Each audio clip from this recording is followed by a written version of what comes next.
তোমার প্রেমের গান, তোমার প্রেমের গান, তোমার প্রেমের গান। এই পর্যায়ে আপনাদের সঙ্গে বিশ্ব মানবতার মুক্তির সনদ মহাগ্রন্থ কোরআন থেকে তাফসীর পেশ করছেন আল্লামা দেলোয়ার হোসেন সাইদি সাহেব।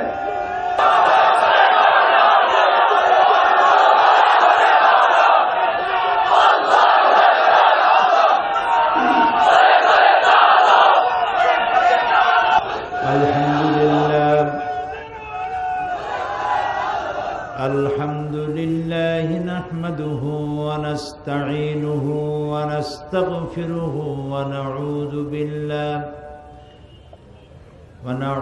بالله من شرور أنفسنا ومن سيئات أعمالنا من يهد الله فلا مضل له ومن يضلل فلا هادي له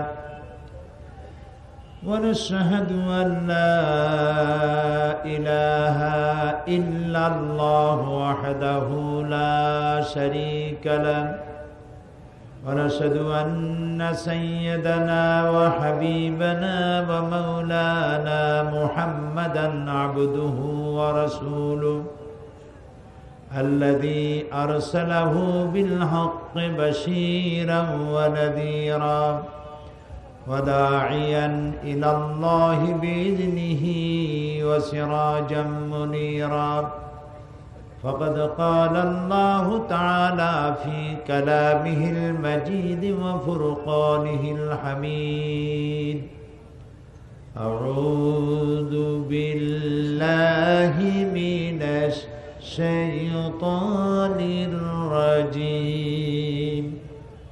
بسم الله الرحمن الرحيم إن الله وملائكته يصلون على النبي يا أيها الذين آمنوا صلوا عليه وسلموا تسليما اللهم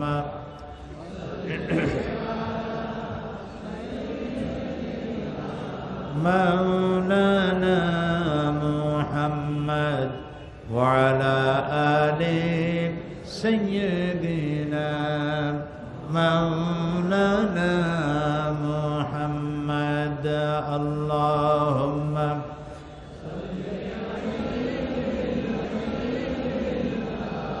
مولانا محمد وعلى آل سيدنا بلغ العلا بكماله كشف الدجى بجماله حسنت جميع خصاله صلوا عليه وآله সিলেট আঞ্জুমানে খেদমতে কোরআন কর্তৃক আয়োজিত ৩১তম বার্ষিক তাফসীরুল কোরআন মাহফিলের সম্মানিত সভাপতি হযরত উলামায়ে কেরাম, সামনে উপস্থিত হযরত শাহজালাল রহমতুল্লাহ আলাইহের পুণ্যভূমি সিলেটের সম্মানিত প্রিয় ভাইয়েরা, পর্দার আড়ালের মা এবং বোনেরা, আসসালামু আলাইকুম ওয়া রাহমাতুল্লাহি ওয়া বারাকাতুহু।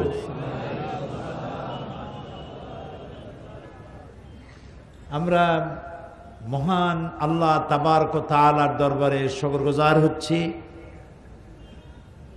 যিনি প্রায় 3 বছরের কাছাকাছি হলো এই ময়দানে দীর্ঘদিন পরে কোরআনের আওয়াজ আবার চালু করে দিলেন। সেই আল্লাহ তাআলার দরবারে শুকরিয়া আদায় করছি, পড়ছি আলহামদুলিল্লাহ। রব্বানা লাকাল হামদ হামদান কাসীরান তাইয়্যিবান মুবারাকান ফীহি ইয়া রাব্বি লাকাল হামদু কামা ইয়ানবাগি লিজালালি ওয়াজহিকা ওয়া আযীমি সুলতানিকা। সেজদা অবনত চিত্তে শুকরিয়া আদায় করি বিশাল আকাশের মালিক, বিস্তীর্ণ এই জমিনের মালিক, কুল কায়নাতের মালিক আল্লাহ সুবহানাহু ওয়া তাআলা, যিনি 2টি বছর ধরে কোরআনের বিশাল বিশাল তাফসীরুল কোরআন মাহফিল যারা বন্ধ করে রেখেছিল,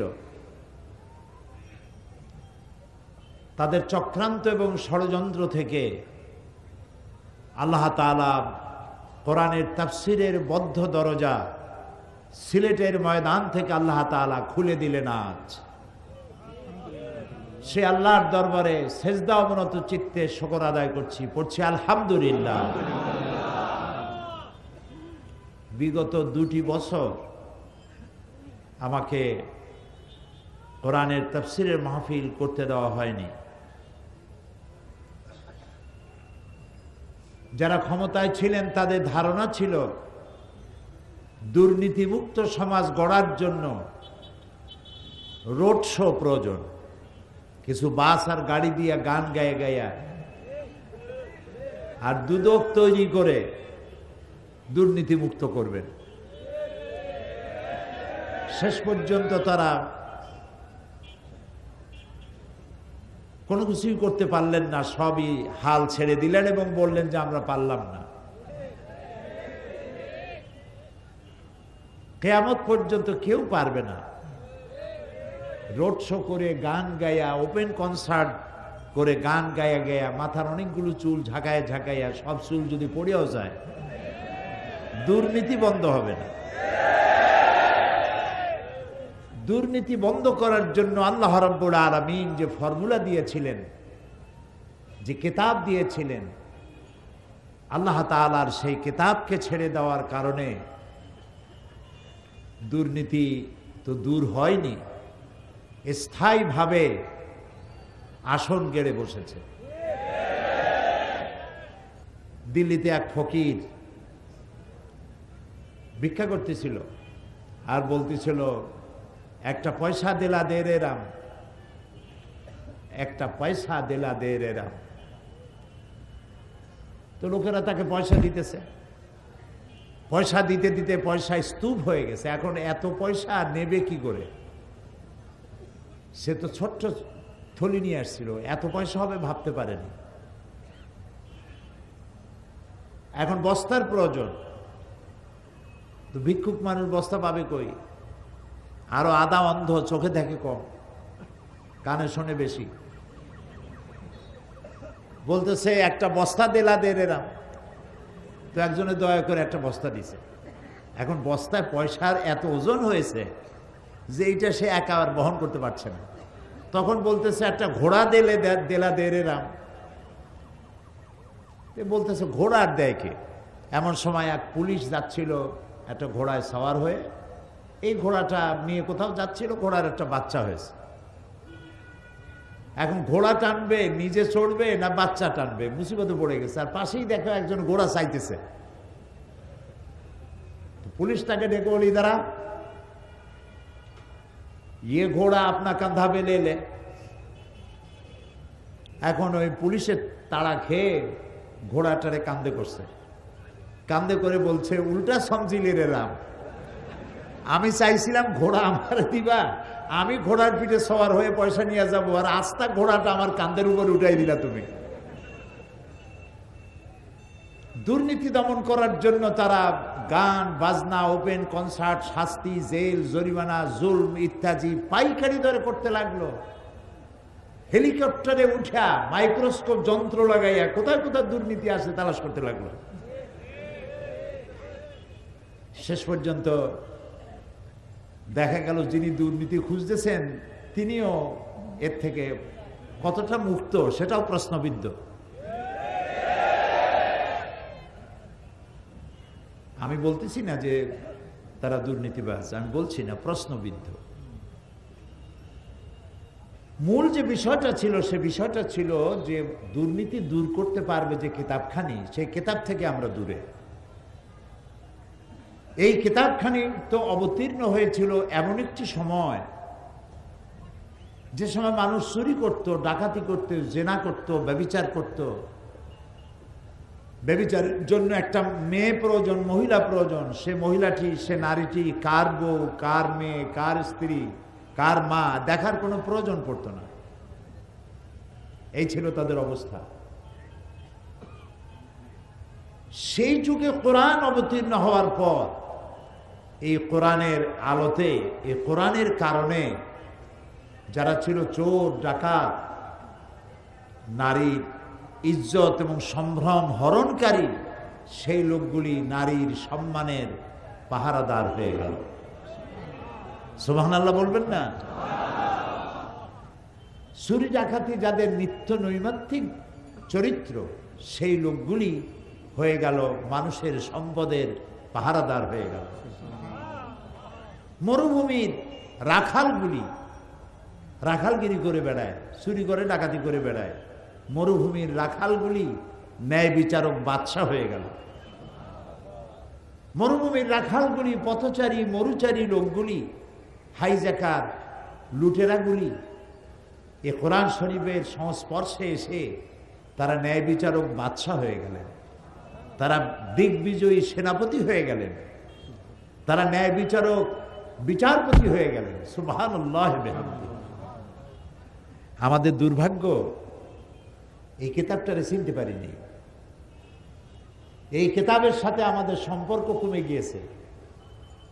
আপনাদের অত্যন্ত প্রিয় ওয়াইজ মুফাসসির মাওলানা আবু তাইয়েব সতপুরি সাহেব সুন্দরভাবে কথাগুলি বুঝাইছেন। এই কোরআন থেকে দূরে সরার কারণেই শুধু মুসলমান জাতি নয়, গোটা পৃথিবীর, গোটা মানব জাতির আজ যে ধস নেমেছে মনুষ্যত্বে, ধস নেমেছে নৈতিকতা, ধস নেমেছে সভ্যতা, এ সবটির একটি কারণ এই কোরআন থেকে বিচ্ছিন্ন হয়ে যাওয়া। আমি 3টা ভুলের কথা বলবো। কয়টা ভুল? আমরা আমাদের জীবনে, আমার মিল্লাত, মুসলিম মিল্লাত 3টি ভুল করেছে তার জীবনে। 1 নম্বরে ভুল করেছে, ইসলামকে মনে করেছে শুধুমাত্র একটি গতানুগতিকভাবে একটি ধর্ম। 2 নম্বরে ভুল করেছে, কোরআনকে মনে করেছে গতানুগতিকভাবে একটি ধর্মগ্রন্থ।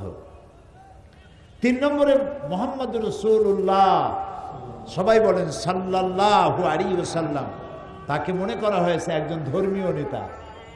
এই 3টি জায়গায় আমরা ভুল করেছি। 3টি জায়গায় আমরা ভুল করেছি। আমাদের মনে রাখতে হবে যে ইসলাম এটি শুধুমাত্র ধর্ম নয়, একটি পূর্ণাঙ্গ জীবন ব্যবস্থার নাম হলো ইসলাম। হিন্দু ধর্ম, খ্রিস্টান ধর্ম, বৌদ্ধ ধর্ম, এই ধর্মগুলি যেমন ধর্ম, ইসলাম ওই রকম কোনো একটি ধর্মের নাম নয়। আপনি যদি কোরআন শরীফ তালাশ করেন, কোরআনের কোন শব্দের অর্থ ধর্ম? ইসলামকে আল্লাহ তাআলা ব্যবহার করেছেন দ্বীন শব্দ দিয়ে। কি বলেছেন বলুন তো? দ্বীন। এবং আদ-দ্বীন বলেছেন, মানে একমাত্র জীবন ব্যবস্থা। এটার নাম কি? সবাই বলেন ইসলাম। নাম কি? ইসলাম। তো যেটা পূর্ণাঙ্গ জীবন ব্যবস্থা সেটাকে আমরা ইসলাম মনে করেছি।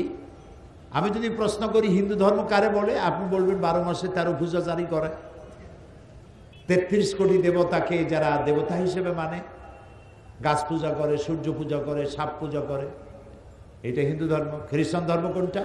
ক্রস ঝুলায়, ঈসা আলাইহিস সালামকে জেসাস খ্রাইস্ট বলে এবং তাকে সন অফ গড বলে। রবিবার দিন গির্জায় যায়, এটা খ্রিস্টান ধর্ম। তাহলে ইসলাম কি? ইসলাম ধর্ম যারা নাকি নামাজ পড়ে, রোজা রাখে, দাড়ি রাখে, মাথায় টুপি দেয়, এটা হলো ইসলাম ধর্ম। হইল? বলেন হইল? এটা হলো না। ইসলাম একটি পূর্ণাঙ্গ জীবন ব্যবস্থার নাম, এটি গতানুগতিকভাবে একটা ধর্ম নয়।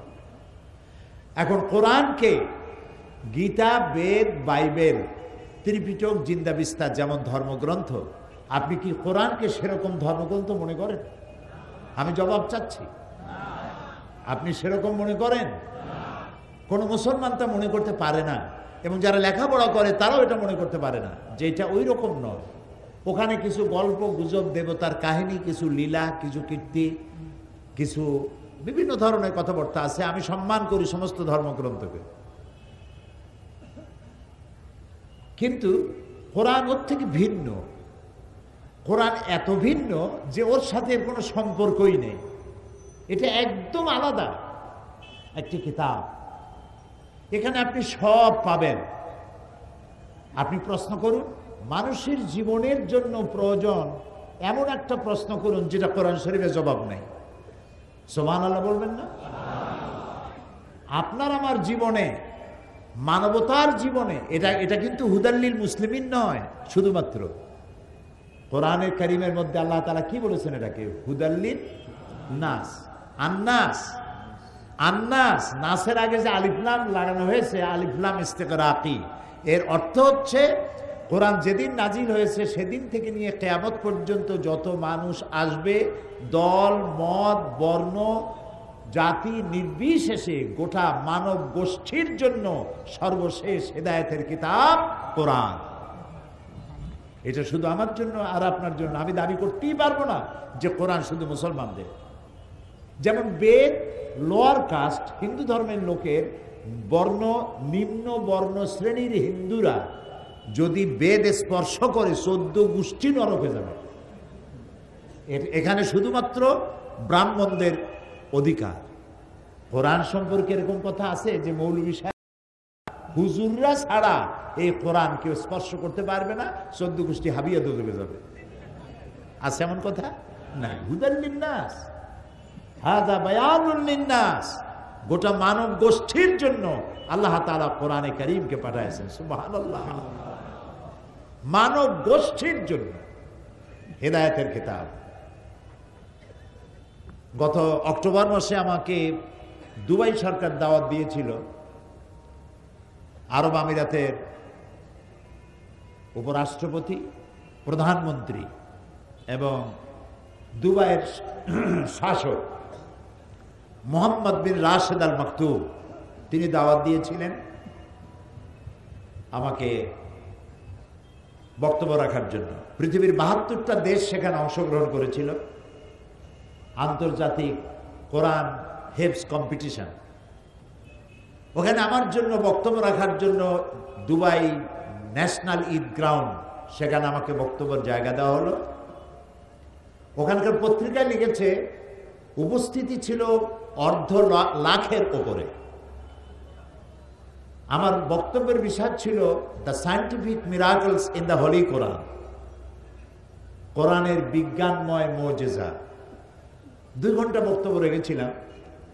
ওরা আমার এই বক্তব্যকে সিডি বিসিডি করে বিনামূল্যে বিতরণের ব্যবস্থা করেছে দুবাই সরকার, এবং বাংলাদেশে সেই বক্তৃতা বইয়ের আকারে ছাপা হয়েছে। 2 ঘন্টার বক্তৃতা। সেখানে বক্তৃতার বিষয় ছিল কোরআনের বিজ্ঞানময় মুজিজা। তো আমাকে সাবজেক্ট পাঠায় দেওয়া হয়েছে যে এই সাবজেক্টের উপর বক্তব্য রাখতে হবে। তো আমি কোরআন শরীফ খুঁজতে লাগলাম বিজ্ঞানের আয়াত কি পরিমাণ পাওয়া যায়। তো আমি তো, লোকেরা আমাকে আন্দাজে মুফাসসিরে কোরআন বলে, আসলে তো আমি কোরআনের তালিবে ইলম, কোরআনের ছাত্র। মুফাসসিরে কোরআন হওয়ার যে যোগ্যতা থাকা দরকার সেটা আমি এখন অর্জন করতে পেরেছি বলে মনে হয় না। আমি কোরআন শরীফ খুঁজতে লাগলাম, আমার কাছে ধরা পড়লো অন্তত 1000 খানেক আয়াত আছে শুধু বিজ্ঞান সম্পর্কিত। আজকের বিজ্ঞান যে কথাগুলি বহু পরিশ্রম, বহু মেধা খরচ করে, বহু বিলিয়ন, মিলিয়ন, ট্রিলিয়ন ডলার খরচ করে যে তথ্য আবিষ্কার করছে, সে কথাগুলি আল্লাহ রাব্বুল আলামিন 1450 বছর আগে এ কোরআনে কারীমের মধ্যে আগেই বলে রেখেছেন। সুবহানাল্লাহ। এর মধ্যে বিজ্ঞান আছে, দর্শন আছে, ইতিহাস আছে, সব আছে, কি নাই? এর মধ্যে মাত্র 500 আয়াত হচ্ছে হুকমে শরঈ, হালাল এবং হারাম, বৈধ এবং অবৈধ সম্পর্কে আছে 500 আয়াত। মোট আয়াত সংখ্যা কত? এটা আপনাদের মুখস্থ কথা, 6666। কিন্তু যারা গুনেছেন তারা এর মধ্যে মতবিরোধ করেছেন, কিছু কম বেশি আছে। হোক, আমাদের ধারণাই যদি 6666 হয় বা এর থেকে কিছু কম বেশি হয়, তাহলে আমি বললাম 500 আয়াত হচ্ছে বৈধ অবৈধর ব্যাপারে।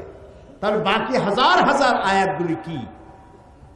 বাকি আয়াতগুলি হচ্ছে ইতিহাস, বিজ্ঞান, পারিবারিক নীতি, রাষ্ট্রীয় নীতি, যুদ্ধনীতি, সন্ধিনীতি, চুক্তিনীতি, সব সমস্যার সমাধান।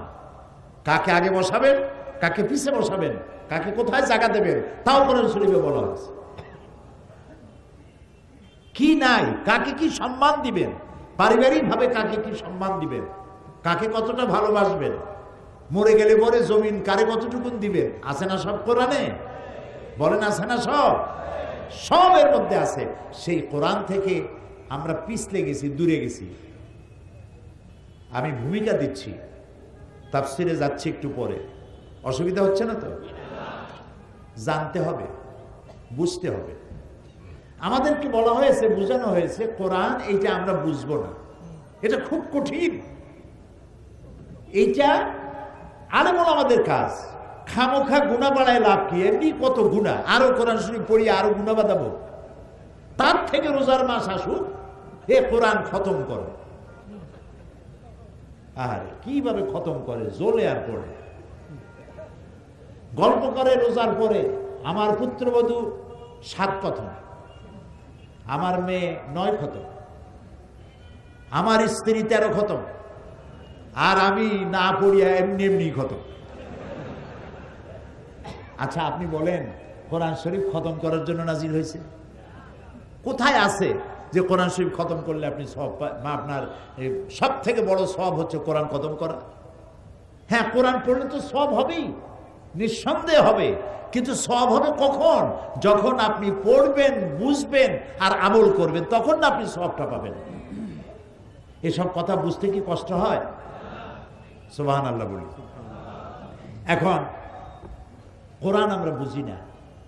আল্লাহ তাআলা বলছেন, আফালা ইয়াতাদাব্বারুনাল কুরআনা আম আলা কুলুবিন আকফালুহা। তোমরা কোরআন, আরে ভাই এদেরকে তাড়া দেন কেন? এরা তো অনেক ভালো কাজ করে। জি, এরা দারুণ ভালো কাজ করে। এরা তিলে তাল বানাইতে পারে, তালকে অদৃশ্য করে দিতে পারে। যারা সাংবাদিকতা করেন ওনারা, আপনার এই খবরটাকে সিলেটের মধ্যে রাখবেন না, এই খবরটাকে সারা বাংলাদেশ জানতে পারবে। আলহামদুলিল্লাহ বলুন। তাদের জন্য দোয়া করা দরকার, যেন আল্লাহ তাআলা কোরআনের পক্ষে, ইসলামের পক্ষে, জাতিসত্তার পক্ষে তাদের কাজ করার তৌফিক দান করেন। আমরা বলি আমিন। এটা একটা বিরাট পেশা, মহান পেশা।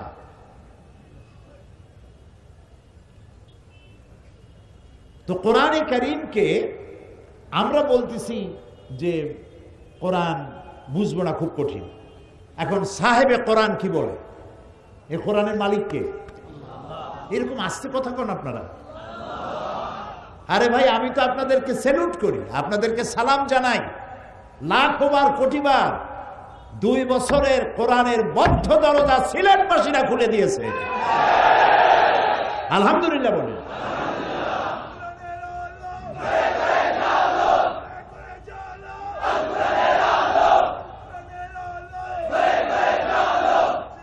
অন্ধকার দূরীভূত হবে কোরআনের আলোতেই ইনশাআল্লাহ। অমাবস্যা সারা পক্ষকাল থাকে না, এরপর পূর্ণিমার ঝলমলে আলো, সূর্যের আলো দিয়ে আলো বিকিরণ করে গোটা পৃথিবীকে আলোয় আলোয় উদ্ভাসিত করে দেয়। হযরত আলী রাদিয়াল্লাহু তাআলা আনহু কাররামাল্লাহু ওয়াজহাহু কি সুন্দর কথা বলেছেন। হযরত আলী বলেছেন, বিপদ যত বড় হোক, যত কঠিন হোক, তা কখনো চিরস্থায়ী হয় না। ভয় পাওয়ার কোনো কারণ নেই। তা আমরা মালিককে জিজ্ঞেস করি, কিসের মালিক? কোরআনের মালিক। কথা যেন মনে থাকে। আর আমি জানি সিলেটের লোকদের মেমোরি ভালো। কাকে জিজ্ঞেস করব? চলুন কোরআনের মালিককে জিজ্ঞেস করি। তিনি আবার এমন মালিক, তার গোলামেরা জিজ্ঞেস করতে পারে, এটা তিনি জানেন। সেই জন্য সোয়ালে মুকাদ্দারের জবাব প্রশ্ন করার আগেই তিনি জবাব দিয়ে রেখেছেন। সূরা কামার 4 বার একটা কথা বলেছেন আল্লাহ রাব্বুল আলামিন। সূরা কামারে একই কথা 4 বার, একটি প্রশ্নের জবাব তিনি প্রশ্ন করার আগেই দিয়ে দিয়েছেন। ওয়ালাকাদ ইয়াসসারনাল কুরআনা লিযিকর ফাহাল মিন মুদ্দাকির। ওয়ালাকাদ ইয়াসসারনাল কুরআনা লিযিকর। আমি অবশ্যই, নিশ্চয়ই কোরআনকে মানুষের কাছে বোঝার জন্য সহজ করে দিয়েছি। ফাহাল মিন মুদ্দাকির, আছে কি কেউ এর থেকে উপদেশ গ্রহণ করা? আল্লাহ বলেন সহজ করেছি, আর আমি যদি বলি কোরআন বোঝা কঠিন, তাহলে আমার ঈমান থাকবে? নাউযুবিল্লাহি মিন যালিক। আহারে, আল্লাহ কয় সহজ, আমি বানাইছি কঠিন। আমাকে বলা হয়েছে কোরআন পড়ো, ইকরা বিসমি রাব্বিকাল্লাযী খালাক। আমার উপরে প্রথম অর্ডার, আমার নবীর উপরে প্রথম অর্ডার, পড়ো। আমি জিজ্ঞেস করতে চাই সিলেটের সুশিক্ষিত অধিবাসীদেরকে, বলুন তো পৃথিবীর কোন ধর্মগ্রন্থে আছে পড়ো এই কথা দিয়ে শুরু হয়েছে? আছে কোন ধর্মগ্রন্থ? কোরআন। আল্লাহ বলছেন পড়ো পড়ো পড়ো, রিড এন্ড রিড। যত পড়বে ততই তোমার জ্ঞান বাড়বে। তোমার রবের নামে পড়ো। তা আল্লাহ বলছেন এটা পড়ো, আর আমি পড়তেছি না। আমি পড়তেছি কি, এটা বোঝা খুব কঠিন, এর থেকে হাদিস সহজ। আসুন আমরা হাদিস পড়ি। এখন আবার বুখারী শরীফ খতম সিলসিলা চালু হয়েছে। কোরআন শরীফের তাফসিরের বাড়ির কাছেও নাই, বুখারী শরীফ খতম করতেছি। আপনারা মাদ্রাসাগুলি তালাশ করে দেখেন, তাফসিরের ক্লাসে ছাত্র কম, হাদিসের ক্লাসে ছাত্র বেশি। শাইখুল হাদিস তো পাওয়া যায়, কিন্তু শাইখুল তাফসির পাওয়া যায় না, যথেষ্ট অভাব। শাইখুল হাদিস বললে মানুষ কি করবে দিশা করতে পারে না সম্মানের ঠেলায়, কিন্তু শাইখুল তাফসির খুঁজেও পাওয়া যায় না, আর পাইলে পরেও ওই মর্যাদা হয় না যা শাইখুল হাদিসের হয়। এটা তো ঠিক যে হাদিস হচ্ছে কোরআনের ব্যাখ্যা। হযরত আব্দুল্লাহ ইবনে মাসউদ রাদিয়াল্লাহু তাআলা আনহু বলেছেন, আমরা যখন কোনো হাদিস উল্লেখ করি তখন বুঝতেই হবে আমি কোরআনের ব্যাখ্যা করতেছি। সুবহানাল্লাহ বলেন। হাদিস হচ্ছে কোরআনের, বলেন না কেন? আমার আবার অভ্যাস আমার শ্রোতাদেরকে আমার সাথে রাখা, কথা বললে সাথে থাকে, আর কথা না বলাইলে মন চলে যাবে জিন্দে বাজারে, আর আমি মুর্দে বাজারে বক্তৃতা করবো, একটা কথা হয়। তা আমি সেই জন্য সাথে রাখতে চেষ্টা করি। আপনারা রাগ করেন না তো? হাদিস হচ্ছে কোরআনের ব্যাখ্যা। তো ব্যাখ্যার কাছে আমি কখন যাব? যখন আমি আসল জানবো। আমি আসলই জানি না, ব্যাখ্যার পিছনে লেগে আছি। এটা কি হয়? আগে তো আসল জানতে হবে, পরে আমি ব্যাখ্যার কাছে যাব, ঠিক কি না? আসল কোনটা? এই কোরআন। এই কোরআনের যেখানে আমি বুঝবো না সেখানে কোথায় যাব? হাদিসের কাছে যাব। কারণ এই কোরআনে কারিমের মধ্যে 5 ওয়াক্ত নামাজের কথা আছে, ওয়াক্তগুলি বলা আছে, কিন্তু জোহরে কয় রাকাত, আসরে কয় রাকাত, মাগরিবে কয় রাকাত তা কি কোরআন শরীফে আছে? বলেন আছে? নাই। আমাকে নামাজ পড়তে হলেই যেতে হবে কোথায়? হাদিসের কাছে। নামাজ যে পড়তে হবে এটা বুঝলাম কোথায়? কোরআন শরীফে। এখন পড়তে হবে কিভাবে, ওইটার জন্য যেতে হবে কার কাছে? হাদিসের কাছে। আমাকে যাকাত দিতে বলা হয়েছে। স্বর্ণ রৌপ্য জমা করো না, যাকাত দাও। অর্থ সঞ্চয় করো না, যাকাত দাও। এটা এখানে বলা আছে। কিন্তু সোনা কতটুকুন হলে দেব, রূপা কতটুকুন হলে দেব, গরু কয়টা হলে দেব, ধান কয় মন হলে দেব, তা কি আছে কোরআনে? আরে ভাই কথা কোন আছে? সবাই না জানলে আলেমরা তো জানেন, ওলামারা বলবেন, আমার কথা ভুল হলে তাও বলে দেবেন। তাহলে আমি যাকাত দিতে হবে এটা ফরজ জানলাম, দেব কেমনে সেইটা জানার জন্য কোথায় যাব? হাদিসের কাছে যাব। হজ করতে হবে এটা আমি হাদিস কোরআন থেকে জেনেছি, কিন্তু কয়বার, কয়টা শত, কয়টা চক্কর দিলে তওয়াফ হবে, সাফা মারোয়া কি করব, রমিয়ে হেজার কেমনে করব, রমিয়ে জেমার কেমনে করব, এরপরে আমি উকুফে আরাফা কেমনে করব, মুজদালিফায় কি করব, এসব বিবরণ কি আছে এখানে? নাই। কোথায় পাইলাম? হাদিসে পেয়েছে। জুমার নামাজ পড়তে হবে বলা হয়েছে, জুমার দিন ফাসাউ ইলা যিকরিল্লাহ এই পর্যন্ত বলা শেষ। কিন্তু জোহরের নামাজ পড়ি যেই সময়, ওই সময় তো আমি কি পড়ি? জুমার নামাজ পড়ি। ফরজ কয় রাকাত পড়ি? তাও কথা বলি, 2 রাকাত পড়ি। 2 রাকাত পড়লাম, ওই সময় আগের দিন জোহরের নামাজ কয় রাকাত পড়ছি? এই 2 রাকাত পাইলাম কই? হাদিসে পেয়েছি, হাদিসে পেয়েছি। সুতরাং আমাকে তো আগে জানতে হবে কোরআন, তারপরে যাব আমি হাদিসে। আগে কোনটা জানতে হবে? কোরআন। জোরে বলেন কোনটা? সেই জন্য আল্লাহ তাআলা বারবার বলেছেন আফালা তাআকিলুন, আফালা তুবসিরুন, আফালা ইয়াশউরুন। কতবার বলেছেন, মাথায় গিলু নাই, ব্যাককল, তোমার আকল নাই, বুঝ নাই, বোঝো না?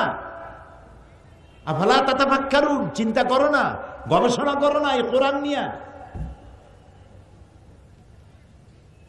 দুনিয়ার কোন বই পড়ার জন্য আউযুবিল্লাহ পড়া বাধ্যতামূলক নয়, এমনকি কোরআন শরীফ পড়তে বিসমিল্লাহ পড়াও বাধ্যতামূলক নয়।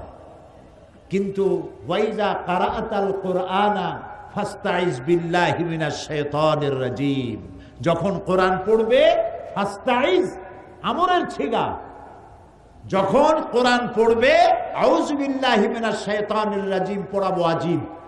ওয়াজিব তরক করবেন বুঝে শুনে, ওয়াজিব তরক করার গুনাহ হবে। আপনি আল্লাহর হুকুমকে লঙ্ঘন করেছেন। এটা কেন? বিসমিল্লাহ বাধ্যতামূলক নয়, আউযুবিল্লাহ পড়া বাধ্যতামূলক কোরআনের জন্য। কেন?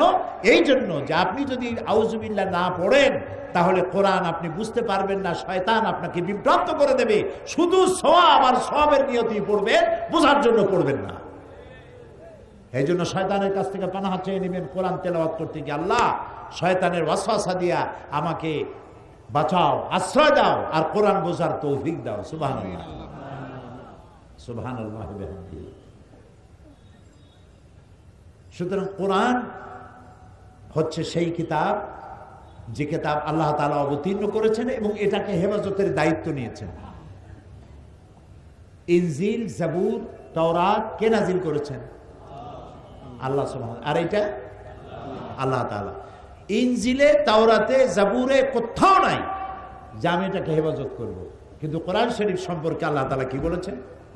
ইন্না নাহনু নাযালনা যিকরা ওয়া ইন্না লাহু লাহাফিজুন। কোরআন নাযিল করেছি আমি আল্লাহ, আর এর সংরক্ষণের সবটুকু দায়িত্ব আমি আল্লাহ গ্রহণ করেছি। এটা আমি নাযিল করেছি এবং এটাকে হেফাজত আমি করব। পৃথিবীর কোন মানুষের ক্ষমতা নাই। মানুষের তো কত কিছু চ্যালেঞ্জ করে, আল্লাহরও চ্যালেঞ্জ করছে। আল্লাহ নাই বলছে না, দেয়ার ইজ নো গড, বলে নাই? যারা বলছে তারা এখন আসল জায়গায় পৌঁছে গেছে, বললাম না? তো আল্লাহকে চ্যালেঞ্জ করেছে, আল্লাহ নাই, নাউজুবিল্লাহ। পরকাল বিশ্বাস করি না, আখিরাত বিশ্বাস করি না, কবর টবর কিছু না, এগুলো বলেছে। কিন্তু কোরআন এইটা সম্পর্কে মুখ খুলতে সাহস পায় নাই। এটা কথা এখনো কেউ বলে নাই যেটা মানুষের তৈরি। ওরা যাতে মাতাল হলেও তাহলে ঠিক আছে, কারণ এইটা যদি বলে যেটা মানুষের তৈরি, তো মানুষের তো পাড়ায় ধরবে, বেটা তুই তো মানুষ বানা কোরআন শরীফ, পারবে বানাইতে? আল্লাহ রাব্বুল আলামিন প্রথমে চ্যালেঞ্জ করলেন যারা কোরআনকে মানুষের বানানো, নবী করিম সাল্লাল্লাহু আলাইহি ওয়াসাল্লামকে জেনে শিখাইছে, অথবা তিনি কবি হয়ে গেছেন, এইসব কথা বলে যখন তারা বলতেছিল আল্লাহ রাব্বুল আলামিন তখন চ্যালেঞ্জ করেছেন, যদি পারো কোরআনের মতো করে একখান কোরআন বানাও। এই চ্যালেঞ্জের মোকাবেলা কেউ করতে পারে নাই। এরপরে রাব্বুল আলামিন এই চ্যালেঞ্জকে আরো হালকা করে দিয়ে আল্লাহ রাব্বুল আলামিন বললেন, গোটা কোরআন না পারো, কোরআনের সূরার মতো করে 10টা সূরা বানাও। এটারও মোকাবেলা কেউ করতে পারলো না। সবশেষে এই চ্যালেঞ্জকে আরো হালকা করে আল্লাহ রাব্বুল আলামিন বলেন, ইন কুনতুম ফি রাইবিম মিম্মা নাযালনা আলা আবদিনা, আমার বান্দার পরে যে কিতাব আমি অবতীর্ণ করেছি, যদি সন্দেহ হয় যেটা তার বানানো, ফাতু বিসূরাতিন মিন মিসলি, তাহলে কোরআন শরীফের সূরার মতো করে ছোট্ট, কোরআনের সর্বকনিষ্ঠ সূরা যেটি, এই সূরার মতো করে ছোট্ট একটা সূরা বানাও। এই চ্যালেঞ্জ কত বছর হলো? 1400 বছর পার হয়ে গেছে। আজও এইটার মোকাবেলা কেউ করতে পারে নাই, ভবিষ্যতে পারবে না। কিয়ামত পর্যন্ত কোরআন শরীফের মতো সূরা তো ভালো, এরকম একটি আয়াতও কেউ তৈরি করতে পারবে না। তাহলে বোঝা গেল এই কোরআনের এই যে চিরন্তন, এই কোরআন যে চিরন্তন, এই চিরন্তনতা এটাই কোরআনের মুজিজা, এবং এটা যে আল্লাহ, এটা সব থেকে বড় প্রমাণ। কিয়ামত পর্যন্ত এটার সমকক্ষ কোনো কিতাব আসে নাই, আসবেও না। এখন এই কিতাবকে আল্লাহ রাব্বুল আলামিন পৃথিবীর মানুষের হেদায়েতের সর্বশেষ গ্রন্থ হিসেবে আল্লাহ তাআলা অবতীর্ণ করেছেন। কোরআন পড়ো, কোরআন বোঝো। আমি যখন বিদেশে যাই, বাইরে যখন প্রোগ্রাম হয়, আমি তখন সেখানে বলি যে আপনারা যারা সেখানে, তো মুসলমান থাকে, ইহুদি থাকে, খ্রিস্টান থাকে, বৌদ্ধ থাকে, হিন্দু থাকে, বিভিন্ন জাতির লোকেরা থাকে, তা আমি বলি কোরআনে কারীমকে আপনাদের মুসলমান হওয়ার দরকার নেই। মুসলমান হওয়ার জন্য কাউকে দাওয়াত দেই না, কারণ আমি আমার নিজের ঘরই তো সামলাইতে পারতেছি না। যারা মুসলমান আছে দাবি করে, তারাই তো পরিপূর্ণ মুসলমান হওয়ার জন্য যেসব কোয়ালিটি দরকার সেই কোয়ালিটি নাই। কাজে আরো বাইরের থেকে বোঝা বাড়ায় লাভ কি? কাজে আপনাদের মুসলমান হওয়ার প্রয়োজন নাই, হইলে সেটা আপনারা হন, সেটা ভিন্ন কথা, কিন্তু আমি বলি না যে মুসলমান আপনাদের হওয়া লাগবে। আমি এই কথা বলি, আপনারা যদি মুসলমান নাও হন, শুধু যদি কোরআন শরীফের আইনগুলি মেনে চলেন, তাহলে দুনিয়ায় শান্তির গ্যারান্টি পাবেন, পরকালের গ্যারান্টি আমার কাছে নাই। ওইটা আল্লাহ কি করবেন আমি জানি না, কিন্তু দুনিয়ার শান্তি যে পাবেন এই গ্যারান্টি দেওয়া যায়, কোনো সন্দেহ নাই। যদি কোরআনের আইন মানেন, মুসলমান হওয়ার প্রয়োজন নাই, শুধু আইন মানেন। তারা প্রমাণ চাইল, 2-1টা প্রমাণ দেন। আমি বললাম 3টা প্রমাণ দে। তারা শুনতে চাইল, আমি প্রমাণ দিলাম। 1 নম্বর বললাম সুদ। সুদ এটি হচ্ছে মারাত্মক একটি হাতিয়ার, পুঁজিবাদী শোষণের জঘন্যতম হাতিয়ার। এটি হচ্ছে গরিবদের কাছ থেকে নেও আর ধনীদেরকে দাও। এই সুদভিত্তিক অর্থনীতি যেসব দেশে চালু আছে, সমস্ত দেশগুলি গরিবরা শোষিত হয়, চাই সে গরিব মুসলমান হোক, হিন্দু হোক, খ্রিস্টান হোক, বৌদ্ধ হোক। আর আল্লাহ তাআলা এই সুদের ব্যাপারে কি বলেছেন? ওয়া হাল্লাল্লাহুল বায়আ ওয়া হাররামার রিবা। আমি সুদকে করেছি হারাম আর ব্যবসাকে করেছি হালাল। আর সুদের অপকারিতা বর্ণনা করে আল্লাহ তাআলা বলেছেন, ফাইন লাম তাফআলু ফাযানু বিহারবিন মিনাল্লাহি ওয়া রাসূলিহি। সুদ হচ্ছে এত বড় মারাত্মক অপরাধ, এই অপরাধ থেকে যদি বিরত না থাকো, তাহলে আল্লাহ এবং রাসূলের পক্ষ থেকে তোমাদের বিরুদ্ধে যুদ্ধের ঘোষণা রইল। নাউজুবিল্লাহ বলুন। নবী করিম সাল্লাল্লাহু আলাইহি সাল্লাম বলেছেন, সুদের মধ্যে 70টি গুনাহ। কয়টা গুনাহ? তার ছোট্ট গুনাহ হলো নিজের গর্ভধারিণী মাকে নিকাহ করা। নাউজুবিল্লাহি মিন যালিক। এখন এই জঘন্যতম হাতিয়ার সুদ, যারা এনজিওর কাছ থেকে লেনদেন করেন তারা বোঝেন যে সুদের মজা কি। সুদের সুদ তস্যচুদ সুদ, চক্রবৃদ্ধি আকারে সুদ দিতে দিতে আসল টাকা সুদ সহ বহুবার ফেরত দেওয়ার পরেও সুদের থেকে মুক্ত মানুষ হতে পারে না। মারাত্মক, জঘন্য। আল্লাহ তাআলা এটাকে হারাম করে দিল। এখন যদি রাষ্ট্র আইন করে এই সুদকে বন্ধ করে দিয়ে, যদি সুদভিত্তিক অর্থনীতি বন্ধ হয়ে গিয়ে যদি যাকাত ভিত্তিক অর্থনীতি চালু হয়ে যায়, তাহলে এর দ্বারা উপকৃত হবে কি মুসলমান না হিন্দু, খ্রিস্টান, বৌদ্ধ সবাই হবে? বলেন, বলেন না, জবাব দেন না। সবাই হবে। গেল 1 নম্বর। 2 নম্বরে আল্লাহ তাআলা কোরআন শরীফে বলছেন, ওয়ালা তাকরাবুজ জিনা ইন্নাহু কানা ফাহিশাতান ওয়া সা সাবিলা। জিনা করা তো দূরের কথা, এর নিকটেও যেও না। জিনা করো না, এই কথা কোরআন শরীফে কোথাও নেই। বলা হলো জিনা এত নিকৃষ্ট যেটার কাছেও যেও না।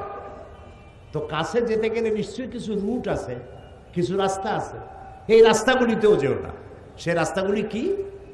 জিনার নিকটবর্তী হওয়ার জন্য যে রাস্তাগুলি, তার মধ্যে একটা হচ্ছে ব্লু ফিল্ম, অশ্লীল নাচ, অশ্লীল গান, অশ্লীল সাহিত্য, নারীর সৌন্দর্য প্রদর্শনী ইত্যাদি। এখন এই যে জিনিসগুলির নাম আমি বললাম, এই জিনিসগুলি যদি চালু থাকে সমাজে, কি কি বললাম মনে আছে? মনে আছে? এই রাস্তাগুলি যদি চালু থাকে, তাহলে এর দ্বারা নির্যাতিতা হবে সকল শ্রেণীর নারীরা, চাই সে মুসলমান হোক, চাই সে হিন্দু হোক, চাই সে বৌদ্ধর মেয়ে হোক। ঠিক কিনা? কথা সত্য কিনা? এখন রাষ্ট্র যদি এই রুটগুলি বন্ধ করে দেয়, জেনা করার রুট, জেনা করার রাস্তা, লাইনগুলি বন্ধ যদি রাষ্ট্র করে, সৌন্দর্য প্রদর্শনী নিষিদ্ধ, ব্লু ফিল্ম প্রদর্শনী নিষিদ্ধ, ছায়া, অশ্লীল ছায়াছবি, অশ্লীল গান, নারীর সৌন্দর্য প্রদর্শনী ইত্যাদি নিষিদ্ধ, রাষ্ট্র যদি আইন করে বন্ধ করে দেয়, আপনারাই বলেন এর দ্বারা কি উপকৃত হবে শুধুমাত্র মুসলমান মেয়েরা, না সব জাতি, ধর্ম, দল, মত নির্বিশেষে সকল নারীরা তাদের ইজ্জত এবং সম্ভ্রমের গ্যারান্টি পাবে? কথা ঠিক কিনা? আসুন 3 নম্বরে, সমস্ত পাপের উৎস কি বলতে পারবেন? মদ এবং জুয়া সমস্ত পাপের উৎস। ওয়াসআলুনাকা আনিল খামরি ওয়াল মাইসিরি কুল ফীহিমা ইসমুন কাবীর। হে নবী, আপনাকে প্রশ্ন করা হয় মদ এবং জুয়া সম্পর্কে, আপনি বলুন ইসমুন কাবীর, এটা মারাত্মক গুনাহ, মারাত্মক অপরাধ। শিরক, এটাকে কিন্তু বড় গুনাহ বলা হয়নি। আমি যদি প্রশ্ন করি সব থেকে বড় গুনাহ কি, আপনারা জবাবে বলবেন কি বলেন তো? শিরক। আমি জানি এই জবাবটা আপনারা দিবেন, কিন্তু শিরককে বড় গুনাহ বলা হয় নাই। অবশ্যই বড় গুনাহ, কিন্তু কোরআনে কারীম এটাকে বড় গুনাহ বলে নাই, এটাকে বলা হয়েছে ইন্নাশ শিরকা লা যুলমুন আযীম। এটা বড় জুলম, বড় অত্যাচার। জুলম কারে বলে? উলামায়ে কেরাম জানেন, ওয়াদউশ শাই ফি গায়রি মুহাল্লি। জুলুম বলা হয় যে জিনিসটা যেখানে রাখার সেখানে না রেখে অন্য জায়গায় রাখার নাম হলো, বলেন, জুলম। যেমন এই চশমাটা রাখার জায়গা কোথায়? চোখে। আমি এখানে রেখে দিলাম, তাহলে চশমার উপরে কি করা হলো? জুলুম করা হলো। টুপিটা রাখার জায়গা কোথায়? আমি টুপিটা মাথায় না রেখে হাঁটু উঁচু করে বসে হাঁটুর মাথায় রাখলাম, তাহলে টুপির উপরে কি করা হলো? জুলুম করা হলো। দুধ রাখতে হয় কোথায়? পাত্রে। পাত্রে না রেখে আপনারা মাছ ধরে, মাছ রাখেন কিসে? জাল বাইয়া মাছ ধরেন যখন, তারপরে যার মধ্যে রাখেন ওইটার নাম কি? খোলই। এখন আপনার দুধ বোতলে না রাখে যদি খাবারের মধ্যে রাখেন, তাহলে দুধের উপরে কি করলেন? জুলুম করে ভালাইছে। এই তো বুঝে ভালাইছেন, একেবারে বাংলা কথা। যে জিনিসটা আল্লাহর কাছে চাওয়া, যেটা দিতে পারেন তিনি গায়েব থেকে, তিনি ছাড়া কেউ দিতে পারেন না, সেই জিনিসটা আল্লাহকে ছাড়া কারো কাছে চাওয়ার নামই হলো জুলম। সন্তান দেওয়ার মালিক কে? রোগমুক্ত করার মালিককে, বিপদ থেকে বাঁচাবার মালিককে, হায়াতের মালিককে, মওতের মালিককে। বলেন আল্লাহ আল্লাহ আল্লাহ আল্লাহ। সেই আল্লাহকে ছাড়া অন্যের কাছে যখন চাইবেন এই সব বিষয়, তখন আপনি জুলুম করে বসলেন। এটাকে জুলুম বলা হয়েছে, বড় জুলুম। কিন্তু এটা অবশ্যই বড় গুনাহ, কোনো সন্দেহ নেই, কিন্তু একমাত্র বড় গুনাহ নয়। সব বড় গুনার মধ্যে এটাও একটি বড় গুনাহ। কিন্তু আল্লাহ তাআলা বড় গুনাহ হিসাবে ইসমুন কাবীর বলেছেন মদ আর জুয়াকে। মদ এবং জুয়া এই দুটি জিনিস মানুষকে মাথা খারাপ করে দেয়। আরে ভাই একটু সময় দেন, একটু স্ন্যাপ নিচ্ছে, কি অসুবিধা? একটা মিনিট একটু সহ্য করতে পারেন না? আমাদের ধৈর্য আরো দরকার হবে। জি ভাই, আপনি ভয় পেন না, বসে। মদ আর জুয়া, জুয়ায় অসুবিধা কি? জুয়ায় অসুবিধা হলো এক্ষুনি যদি আপনাকে 1 লক্ষ টাকা কেউ দেয়, ওই টাকাটার কোনো গুরুত্ব হবে আপনার কাছে? বলেন বলেন, গুরুত্ব হবে? এই টাকা দিয়ে আপনি যা মূল্য তাই কিনবেন, যা খুশি তাই করবেন। তো 10 টাকা দিয়ে যদি লেগে যায় 10 লাখ টাকা পেয়ে গেছেন, আপনি তো মানুষের মানুষ মনে করবেন না, আপনি অহংকারী হবেন, ফেরাউন হয়ে যাবেন। যা চান তার চাইতে অনেক বেশি পাইছেন, এত পাও পাইছেন, কোথায় রাখবেন বছর জায়গাও নাই। তখন আপনি ফেরাউন হবেন, নমরুদ হবেন। এই জন্য জুয়া মানুষকে মাতাল করে দেয়, দিক বিদিক শূন্য করে দেয়, কি করবে দিশা করতে হবে, কাণ্ড জ্ঞান বর্জিত করে দেয়। আর এই পয়সাটা যদি 10 লাখ টাকাই হোক, আর 10 টাকাই হোক, আর 100 টাকাই হোক, তা যদি ইনকাম করতে গায়ে মাথার ঘাম পায়ে পড়ে, 10 লাখ টাকার চাইতে 100 টাকার দাম তার কাছে অনেক বেশি। এটা আয় করতে কষ্ট হয়েছে। আর মদ, যারা এগুলি খায়, নানান রকমের কি বলে, কোকেইন, হেরোইন, চর্স, তারপরে বাহাবা ট্যাবলেট নাকি ইয়াবা ট্যাবলেট, তারপরে এই সব জিনিস, তারপরে পানি জাতীয়। ওদের জিজ্ঞেস করছি এগুলো খাও কেন? কয় হুজুর বুঝবেন না, খাইলে পরে একটা ভাব সৃষ্টি হয়, একটা রাজা রাজা ভাব। এই যে রাজা রাজা ভাব, এই ভাবটায় তার জ্ঞানটাকে, তার কাণ্ডজ্ঞান, তার কমন সেন্সকে বিলুপ্ত করে দেয়। আর কমন সেন্স যখন বিলুপ্ত হয়, তখন সে মানুষ হত্যা করতে পারে, জেনা করতে পারে, ডাকাতি করতে পারে, বোমা মারতে পারে, সব পারে। আল্লাহ তাআলা বলেছেন কুল ফীহিমা ইসমুন কাবীর, মারাত্মক গুনাহ। এখন মদ আর জুয়া যদি বন্ধ করে দেওয়া হয়, রাষ্ট্র যদি বলে আমার দেশে মদ জুয়া চলবে না, বন্ধ করে দিলাম, এর উৎপাদন, বিপণন এবং সেবন সম্পূর্ণ নিষিদ্ধ, এটা যদি রাষ্ট্র করে দেয়, তাহলে মদ্য আর জুয়ারিদের যন্ত্রণা থেকে শুধু মুসলমানেরাই হেফাজত পাবে নাকি? হিন্দু, খ্রিস্টান, বৌদ্ধ, জাতি, ধর্ম, দলমত নির্বিশেষে সকলের জন্য কল্যাণ হবে না? আমি সেখানে বললাম এই 3টা উদাহরণ যথেষ্ট, আরো বহুত আছে, দিলাম না। এই 3টা উদাহরণ যথেষ্ট।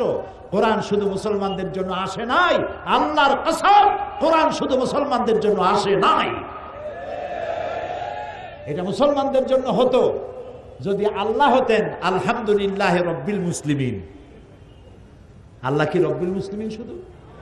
তাহলে রব্বুল আলামিন কেন পড়ি? তিনি সকলের রব, সকল সৃষ্টি তার, আল্লাহ তাআলা। সেই জন্য তিনি যে আইনের কিতাব তৈরি করেছেন, বই তৈরি করেছেন, এটাকে সার্বজনীন। যারা ইসলামকে, এই যে যারা বলে আমরা একটা অসাম্প্রদায়িক সমাজ গড়তে চাই, রাষ্ট্র গড়তে চাই, এদের মাথার ঘিলু কি পরিমাণ আমি জানি না, কি খাইয়া বলে তাও জানি। আরে ভাই, কোন মুসলমান কেন বলবে আমি অসাম্প্রদায়িক রাষ্ট্র করতে চাই? ইসলাম তো সাম্প্রদায়িক নয়, ইসলাম চির উদার। সুবহানাল্লাহ, ইসলাম চির উদার। নবী করিম সাল্লাল্লাহু আলাইহি বলেন, সাল্লাল্লাহু আলাইহি ওয়াসাল্লাম মক্কা থেকে মদিনায় হিজরত করে সর্বপ্রথম ইহুদিদের সাথে চুক্তি করেছেন, শান্তি চুক্তি। এই উদার, এত বড় উদারতার কে দেখাবে পৃথিবীর মাঝে? কত বড় উদার! কালো মানুষের কোনো দাম নাই। কিরকম দাম নাই? কৃতদাসী, মালিক তাকে গর্ভবতী করেছে অবৈধভাবে, 7-8 মাস গর্ভের বয়স হয়েছে, বন্ধুদের দাওয়াত দিয়েছে, বৈঠকখানায় কৃতদাসীকে উলঙ্গ করেছে সকলের সামনে, এবং আরেকটা কৃতদাসকে দিয়ে তার পেট চিরেছে, পেট চিরে বাচ্চা বের করেছে, বাচ্চাটা ছটফট করে মরছে আর মা ছটফট করে মরছে। এই দৃশ্য দেখে এই বন্য জানোয়ারেরা তারা বন্য হাসিতে, ভূত প্রেতের মতো উৎকট হাসিতে তারা ফেটে পড়ত, আনন্দ করত। কালো মানুষকে তারা মানুষ মনে করত না। 1978 সনে 78 আমি আমেরিকা সফরের সময় ওইখানে পত্রিকায় দেখলাম এক সাদা ট্রাক ড্রাইভার, সে গাড়ি চালাতে গিয়ে একটা কালো মানুষকে রাস্তার সাথে স্যান্ডউইচ করে দিয়েছে, ফিচে দিয়েছে। পুলিশ যখন তাকে জিজ্ঞেস করলো, একটা মানুষকে তুমি এরকম ফিচে দিলে কেন? কয় যে আমি তো মানুষ মনে করিনি, দূরের থেকে একটা টায়ার মনে করেছি। মানুষকে কত ঘৃণা করলে, কালো বলে তাকে ঘৃণা করে তাকে টায়ার বানায় দিল। ওরা ওদের রাষ্ট্রীয় ভবনকে হোয়াইট হাউস বানালো যাতে ব্ল্যাক কোনোদিন ঢুকতে না পারে। আল্লাহ তাআলা হোয়াইট হাউসে ব্ল্যাক ঢুকাইই দিলেন। তিলকাল আইয়ামু নুদাবিলুহা বাইনান নাস। ইতিহাসের মহাকালের ঘূর্ণায়মান চক্রের আবর্তনে এটাই হয়, যা আমরা বুঝি না। আল্লাহ অনেক আগে তিনি বুঝে রেখেছেন, তিনি সর্বজ্ঞাত, সবকিছুই তিনি জানেন। সুবহানাল্লাহ। শুধু কালো মানুষ ঢুকায় নাই, কালো প্রেসিডেন্টের কালো বউ কয়দিন পরে কালো বাচ্চাও দেবে সেখানে। হোয়াইট হাউসের সম্মান বেড়ে যাবে।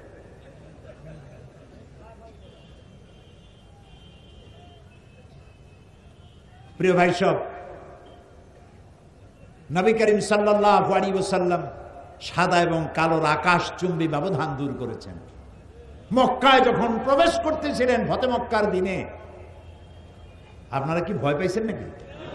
খুব কি দুশ্চিন্তাগ্রস্ত? মাঝে মধ্যে জবাব দেন যখন তখন, মনে হয় ভয় টয় পাইছেন, মনে হয় ক্যামেরার ফ্ল্যাশ দেখলে মনে হয় আটকে ওঠে। আরে ভাই, ভয় পাওয়ার কারণ নাই।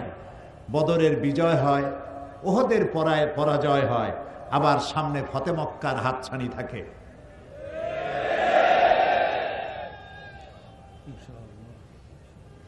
নবী করিম সাল্লাল্লাহু আলাইহি ওয়াসাল্লাম ফতে মক্কার দিনে যে উষ্ট্রের পৃষ্ঠে তিনি বসা ছিলেন, তার পেছনে তার গায়ের সাথে, পবিত্র শরীর মোবারকের সাথে মিশে বসা ছিলেন হযরত উসামা রাদিয়াল্লাহু তাআলা আনহু। কৃতদাসের পুত্র, কালো লোকের কালো পুত্র বসা ছিলেন রাসূলের পিঠের কাছে বসা। তাকে নিয়েই আভিজাত্যপূর্ণ কুরাইশ বংশের নেতৃবৃন্দের ভেতর দিয়ে তিনি কাবা শরীফে পৌঁছে গেলেন,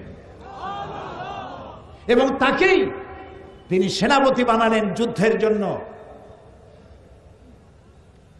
17 বছর বয়সের উসামা রাদিয়াল্লাহু তাআলা আনহু, তাকে যুদ্ধের সেনাপতি বানালেন। কিন্তু যুদ্ধে রওনা করার আগেই নবী করিম সাল্লাল্লাহু আলাইহি ওয়াসাল্লাম ইন্তেকাল করলেন। হযরত আবু বকর রাদিয়াল্লাহু তাআলা আনহু ক্ষমতায় আসলেন। ক্ষমতায় এসে তিনি বললেন, তিনি সেই কাজ দিয়ে শুরু করলেন যে কাজের সূচনা করেছিলেন নবী করিম সাল্লাল্লাহু আলাইহি ওয়াসাল্লাম পূর্ণতা পাবার আগেই দুনিয়া থেকে বিদায় হলেন সেই যুদ্ধের যাওয়ার জন্য। সেটা দিয়ে তিনি তার খেলাফতের কাজ শুরু করলেন। হযরত উসামা সেনাপতি, ঘোড়ার পৃষ্ঠে আরোহণ করেছেন খলিফার নির্দেশে। এগিয়ে চলছে তার পেছনে সাহাবীরা। কারা সেই সাহাবী? হযরত ওমর, হযরত খালিদ বিন ওয়ালিদ, বড় বড় সাহাবীরা সব পেছনে চলছেন, আর তিনি উটের পিঠের উপরে বসা সেনাপতি, কৃতদাসের পুত্র, কালো উসামা বিন যায়েদ রাদিয়াল্লাহু তাআলা।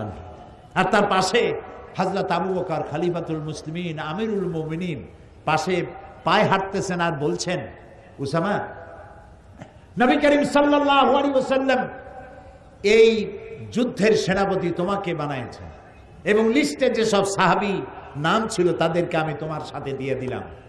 ওমরেরও নাম ছিল এখানে। আমি নতুন রাষ্ট্রের দায়িত্ব পেয়েছি, ওমরের মতো লোক আমার পাশে থাকা দরকার। তুমি যদি অনুমতি দাও তাহলে ওমরকে আমি আমার কাছে রাখি। চিন্তা করতে পারে, মাথায় উঠে কথা। হযরত উসামা বিন যায়েদ রাদিয়াল্লাহু তাআলা চোখে পানি ফেললেন, বললেন, আমিরুল মুমিনিন, আমার খুব কষ্ট হচ্ছে, আমি ঘোড়ার পৃষ্ঠে বসা, আমিরুল মুমিনিন পায়ে হাঁটতেছে, আমার কাছে অনুমতি আছে, যে কয়জন প্রয়োজন রেখে দিতে পারে। এই হচ্ছে ইসলাম। ইসলামটা দুনিয়াকে দিয়েছে, কেউ দিতে পারে নাই। সুতরাং অসাম্প্রদায়িক রাষ্ট্র চাই, সমাজ ব্যবস্থা চাই, এই কথা ওরাই বলতে পারে যারা কোরআন, হাদিস আর ইসলাম সম্পর্কে 4-5 সাল জ্ঞান নাই।